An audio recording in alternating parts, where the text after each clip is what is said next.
जंगे India से की, वहां पे भी जीरो रिजल्ट है। तो लाल बहादुर शास्त्री जो हैं, जब उनकी डेथ हुई तो उनके पास बहुत उनके पास पैसे नहीं थे देने के लिए उनकी फैमिली के, उनकी जी बिल्कुल, इंडिया की 1.25 अरब आबादी ने पाकिस्तान का टमाटर बंद करके एक नीच हरकत की है। उनका ये ख्याल है कि पाकिस्तानी जो है टमाटर के बगैर जिंदा नहीं रह सकते। लेकिन मैं ये तौबा तौबा का ये मकाम है कि इस वक्त जो है टमाटर बंद करके जिस तरह उन्होंने कहा है, और ये हम टमाटर मोदी के राहुल के मुंह पर मारते हैं।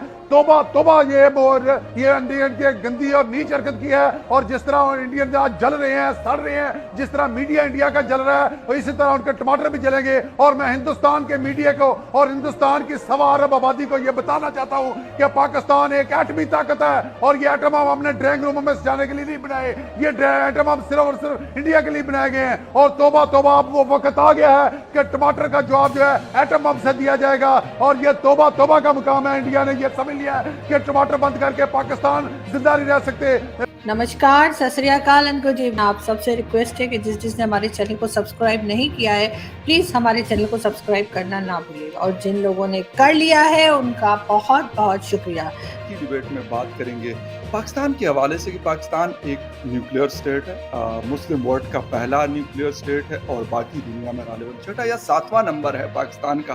बाकी किसी के पास ये ताकत नहीं है। इन चीज़ों के बावजूद हम रिवर्स गियर में क्यों जा रहे हैं? बिजली के मसाइल हैं, इकोनॉमी के क्राइसिस हैं, मतलब हर वो चीज़ है जो शायद बाकी दुनिया में नापेद हो चुकी है, लेकिन हमारे पास मैं यही कहूँगा कि हमारे पास अच्छी खासी मकदार में पाई जाती है।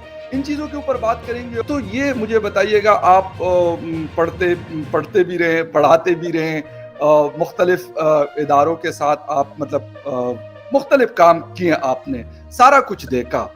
हम एक न्यूक्लियर पावर होने के बावजूद आज ऐसी क्राइसिस से क्यों गुजर रहे हैं कि हमारे पास बिजली नहीं है? बिजली के लिए लोग रोजाना प्रोटेस्ट करते हैं, कभी वार्डा के ऑफिस में जाके तोड़ फोड़ करते हैं। वजूहात आपको सर क्या नजर आती हैं? देखें, अपना फ़खर यूसुफजई साहब, बिजली का होना ना होना आप कह सकते हैं कि शहरी लोगों का, मिडिल क्लास का बहुत बड़ा इशू है आज लेकिन जिस मुल्क में लोग, जिन्हें साफ पानी नहीं मिलता पीने को, अगर उस चीज को भी आप काउंट कर लें तो इसको कहते हैं classic case of uneven development और इररेशनल प्रायोरिटीज। ये दोनों चीजें याद रखें कि डेवलपमेंट जो हुई, देखें दुनिया के अंदर जो ताकतें बनी, क्या कहते हैं, न्यूक्लियर पावर्स, उनके पीछे पूरा 100-200 साल का या कम से कम 70 साल का जो सोवियत यूनियन का एक्सपीरियंस है, वो है इंडस्ट्रियल सोसाइटी बनाने का, लोगों के भूख नंग को ख़त्म करने का, college free, education free. Russia में ये हुआ। वेस्ट के अंदर उन्होंने बहुत लिबरल सोसाइटीज़ बना दी, और फिर आखिर में सेकंड वर्ल्ड वॉर के आखिर के स्टेजेस पे जब पता लगा कि Hitler is trying to make an atom bomb, उसे तब कहते थे, अब न्यूक्लियर बम, शायद कोई टेक्नोलॉजी में फर्क होगा, तो उस बम बनाने से पहले उसको तबाह कर दिया गया, ठीक है। लेकिन अमेरिका ने बना लिया और जापान पे इस्तेमाल किया, और सोवियत यूनियन ने 1949 में अपना बना लिया। इंग्लैंड, फ्रांस और बाद में चाइना।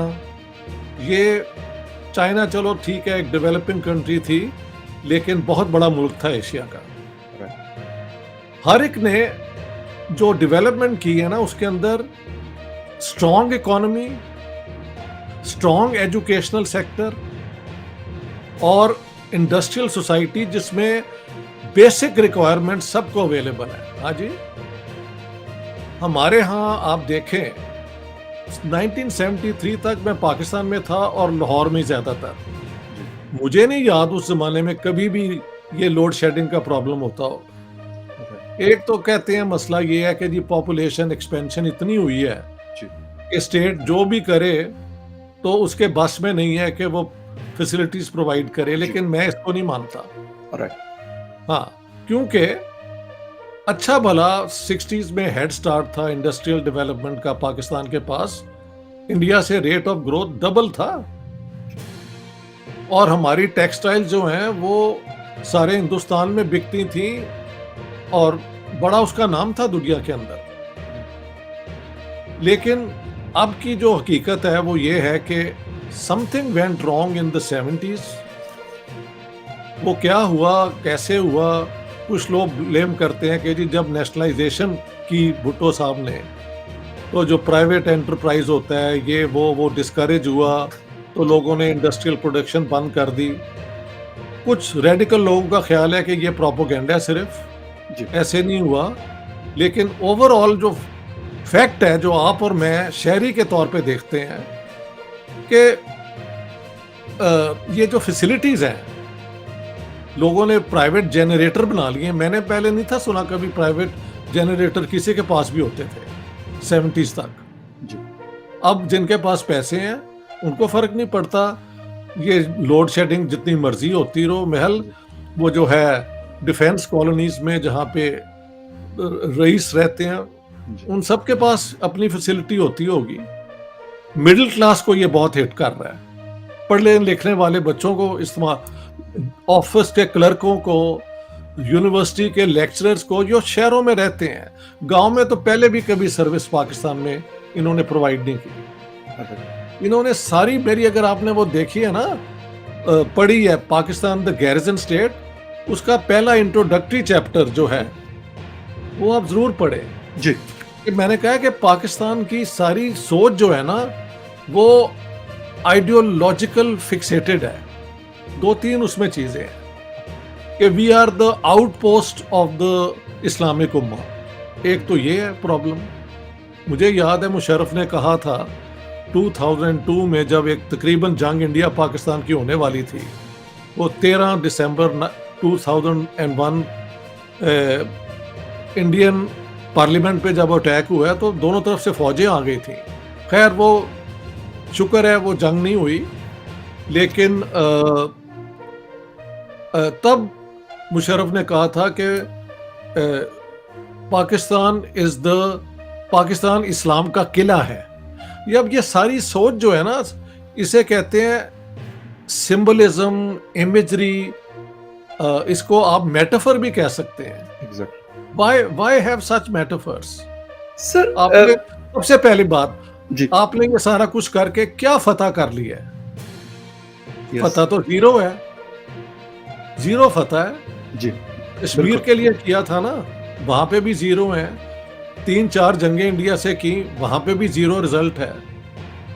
तो बात यह है कि इस स्टेट ने कभी आवाम का ख्याल नहीं किया, और जो इनकी एलीट्स हैं वो इतनी करप्ट है।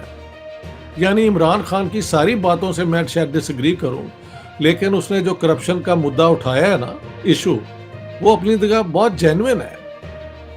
मैं मसलन एग्जांपल देता हूं, आपने पता नहीं कभी सुना ये हुआ कि जब Indira Gandhi lost the election, हालांकि उसने वो इमरजेंसी लगा दी और इंडियन डेमोक्रेसी को नुकसान पहुंचाया, तो दिल्ली में उसके पास घर नहीं था रहने को। ये हाल था।